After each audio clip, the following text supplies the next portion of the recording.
Hello everyone and welcome back to the channel. This is going to be war number 8. I've fallen a little behind on the war videos, but I am going to try to get them all out before the season is over. 8th war, we're going up against ASR. It's a little bit of a David and Goliath situation with them being Goliath, but we've been playing very well, so we're going into this quite confident and figuring out a way to win, even though our rosters are not the same size as ASR. I have a really fun team once again. It's nice to not be having as stressful of a war with mini bosses and bosses. However, there are going to be some scary Kingpin fights, including this Dragonman. Now, this doesn't seem like it's going to be that bad, but the one thing that makes this annoying is Mystic Dispersion.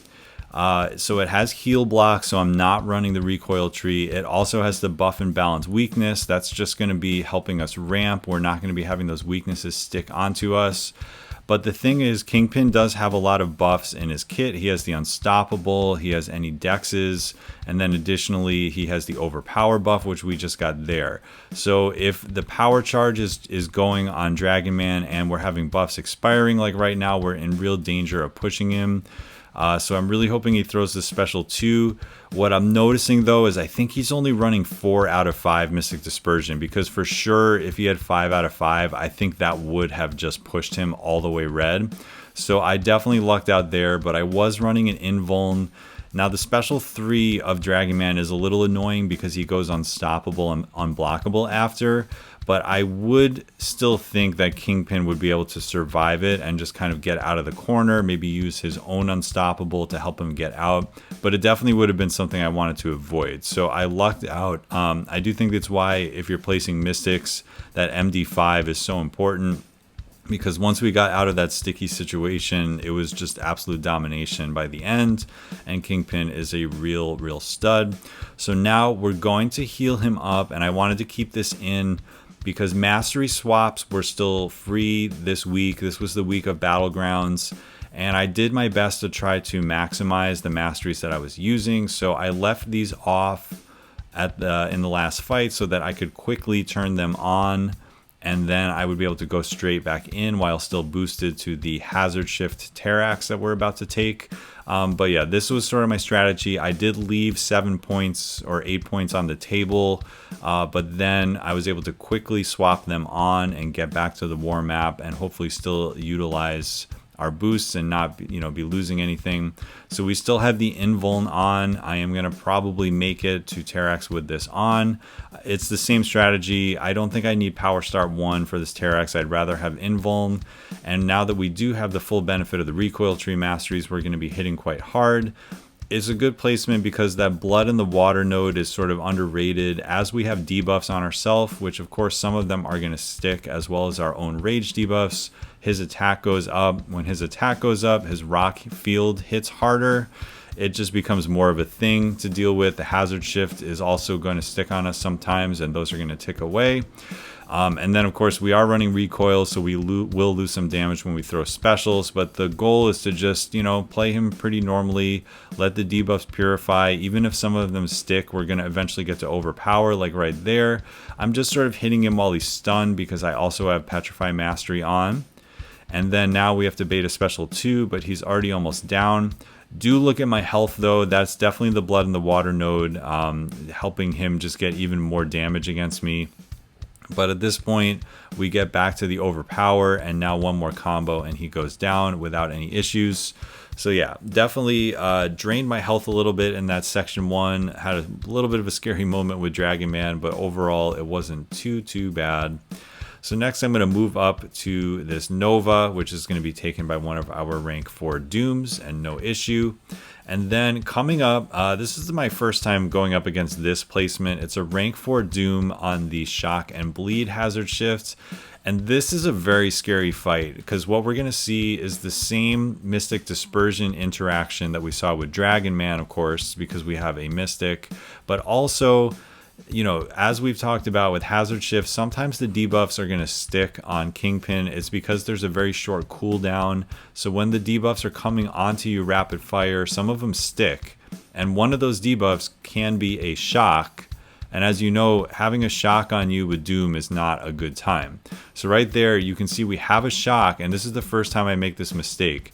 We're standing next to him. He's able to connect a heavy attack, and boom, we lose one of our indestructible charges.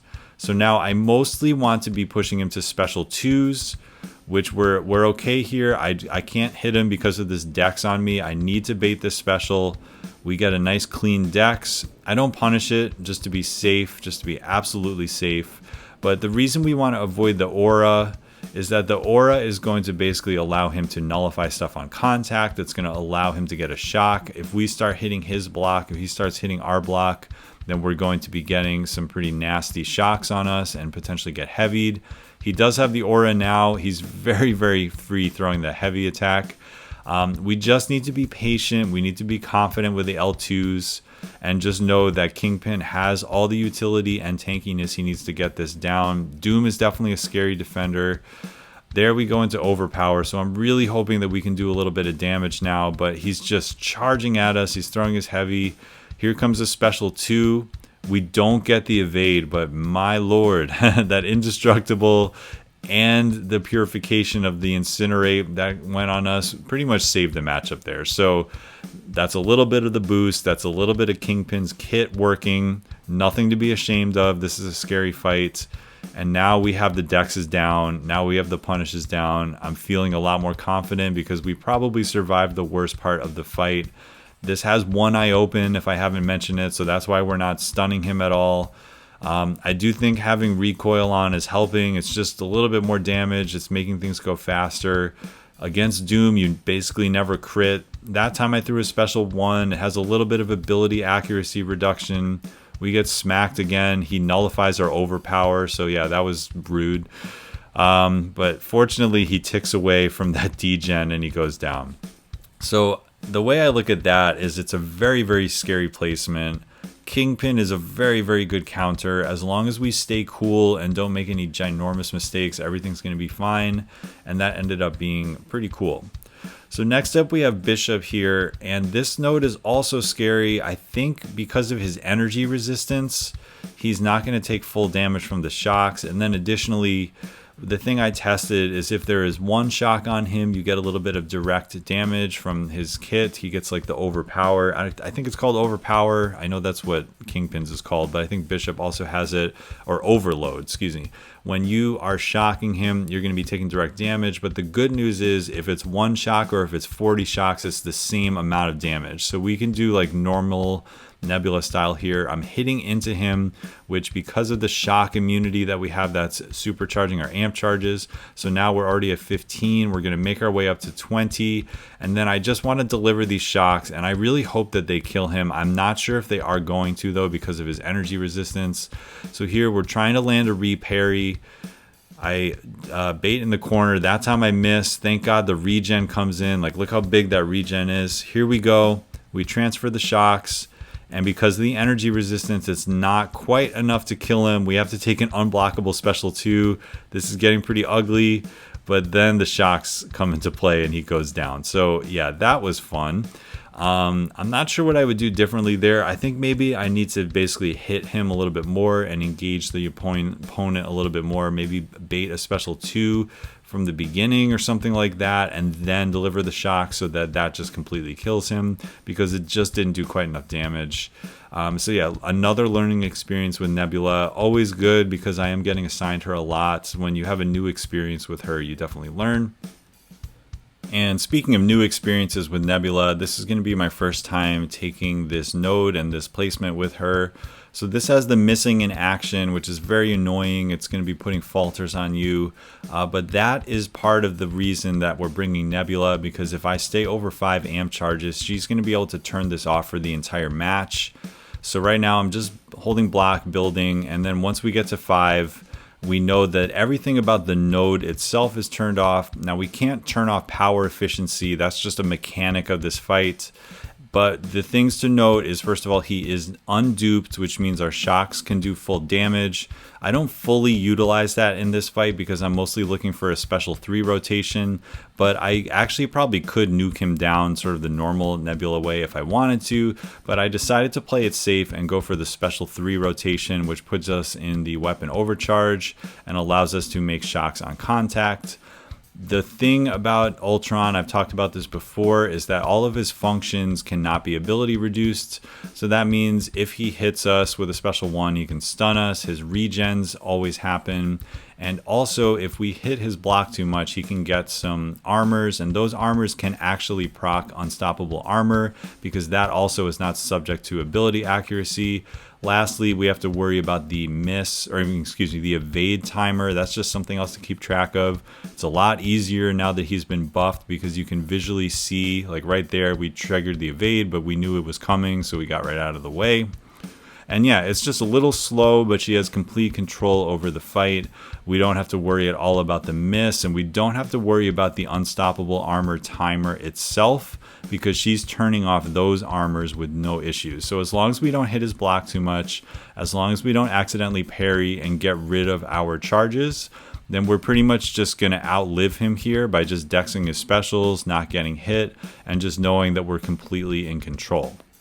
Right here, I think I could have very easily ended the entire fight by throwing my shocks over to him, but I'm looking at the timer, and there's something about a fight when it's feeling good, you just stick to the plan. And my plan was special threes, and I just decided to stick with the special threes. Why mess with it? And here we're going to sort of get to the final phase of this fight. 75 hits in. He is going to regen one more time. The shocks, they may help a little bit with Despair Mastery, but they're mostly there for extra damage. And I do kind of want to showcase that the shocks do tick for a decent amount, even if you're not, fully nuke styling. But right here, we're just sort of letting him tick away, and that's going to be the end of Ultron. So this was a really fun war. It was nice to have a slightly less pressure war after the last one. I got to kind of stretch out a little bit with Kingpin and Nebula, do some different fights that I've never taken with them before, and they all went well. And in the end, we ended up beating ASR. So that was a huge accomplishment for us. I don't think we've beaten them in recent seasons, as far as I recall. And it's really setting us up to be in a good position for locking Masters. After war number 8, we were 5-3, which is a very respectable record. And we're looking to just keep tearing it up in the future. So thanks for checking out War 8. War 9 will be coming out a little bit later. And we'll take it from there. Have a great day, and I'll catch you in the next one.